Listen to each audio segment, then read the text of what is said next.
দেখো একটা missing number দেওয়া আছে, এই 3 দিকে 3টে সংখ্যা আছে, মাঝখানে একটা আছে, এখানেও 3 দিকে 3টে আছে, বাট এই মাঝখানে এটা দেয়া নেই, এটা আমাকে বার করতে হবে। ঠিক আছে, তাহলে দেখো কি করবো, এদিকে আছে 64, 64টাকে যদি আমি রুট ওভার করি তাহলে কত পাবো, 8 8 64, 8 পাবো।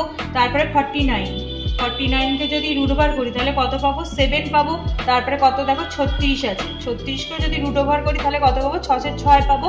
তাহলে এই 3টে যদি যোগ করি, 8 + 7 + 6 করলে কত পাচ্ছি, 8 + 7 + 6 করলে আমি কিন্তু পাচ্ছি 21। দেখো এই 21 পাচ্ছি, তাহলে মিডিলটা পেয়ে গেলাম 21। এবার এই সাইডটা সেম ভাবে করবো, এখানেও দেখো রুট 1 to 1, 121কে রুট করলে পাবো 11, 100কে যদি রুট ওভার করি তাহলে কত পাবো 10, ওদিকে আছে রুট ওভার 81, 81কেও যদি রুট করি পাবো 9। এবার এদিকের গুলো যোগ করবো, 11 + 10 + 9, এই 3টে যোগ করলে কত হচ্ছে, দেখো 30 হচ্ছে, তাহলে সমান সমান হয়ে গেল 30। তাহলে এই মিডিলটায় কত আসছে, হবে 30।